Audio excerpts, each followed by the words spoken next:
Equity ownership is important to include in a conversation about economic mobility because it has such power to lift people up from a financial perspective. When you give an employee equity and you instill in them the belief that equity will increase with their effort, then all of a sudden everybody's incentives are aligned, and it gives you the opportunity to grow the pie in a sustainable way as well, because you are not paying your employees additional wages, you are giving them a promised share of the profits in the long run. The Share of Success program is a straight percentage that's allocated to everybody in the company. So the way that works is whenever there is a distribution to the shareholders, it first passes through the filter of the share of success. And so we can think of it as equity in that, much like the private equity firms or their limited partners provide capital to the private equity firm to buy the business, and at the end they get the returns from that initial investment, the employees are putting in their labor as the investment and will get a return at the end of the day should the company sell for a price that's higher than the original sale price. So everybody knows that when a shareholder is going to be receiving some kind of liquidity, they will get it too. Gibson Guitars is an interesting case for several reasons. First of all, it is one of the early companies in the private equity space that thought about distributing ownership to employees. Second, they did so at a time where they believed the culture really needed to be rebuilt, and they saw this as a way to improve engagement. And third, because they met with initial success with this program, and from a cultural perspective, it seems like the success is still going strong, but from a financial perspective, they've faced several macroeconomic headwinds that create tensions around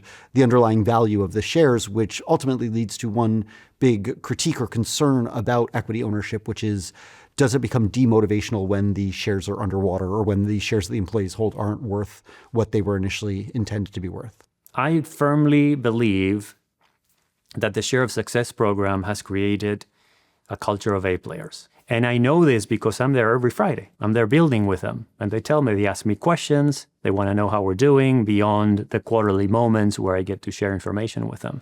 It definitely connects the team who works out on the production floor to the higher levels in leadership, because there's direct communication from the CEO down to someone who is working with their hands building an instrument. It takes significant effort on the part of executives and managers when you institute these kinds of programs. They need to continually remind employees that they are owners. They need to make that connection between the employees' efforts and the rewards that they'll receive for those efforts. And they also just need to educate them on what equity means, how equity grows, and why they are being promised equity as a way to improve their financial situation. Where we find Gibson today is that it is actively pursuing a sale. It has been held by a private equity firm for a traditional holding period, but they are facing headwinds. Tariffs have had a huge impact on a company that exports a lot and manufactures a lot of its products abroad and also relies on a lot of raw materials from abroad. And so they are both trying to sell the company to provide that payout to employees, but also do so in a way that addresses the macroeconomic risks and uncertainties that I think Gibson and many other companies are facing right now. The Share of Success seems to be really helping them weather that storm. On one hand, when you walk around the business, you see people really engaged and passionate about the jobs they do. There seems to be this remarkable level of patience given that they are expecting some kind of payout. The biggest benefit of a broad-based plan is it influences behavior, and it leads to a different type of two-way communication flow where people not only embrace and accept maybe our strategic priorities, maybe our leadership style, maybe our ideas. It actually turns that into advocating. I will give you the example of our people in our factories, which we call craftories.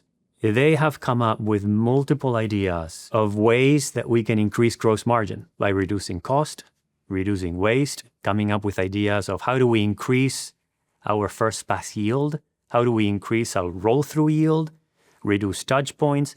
All of that translates directly into our margin. And when every quarter we go and we do town halls and we walk our people through our P&L and we show them how they've influenced gross margin, and then we have been custodians of our operating expenses. We're creating value. This program and the ownership involved with it really has helped me sharpen my vision for the long term and to help drive more strategic thinking versus tactical thinking. People feel like what they're doing on a day-to-day basis is important, not just so that they can make a paycheck or so that they can provide for their families, but also that it's meaningful. You're contributing to something that's impacting the world in a positive way. The Gibson case is a moment in time, and it's been embraced. People see it as a way of creating some form of additional wealth beyond our overall compensation plan, and people see it as an alignment of interest.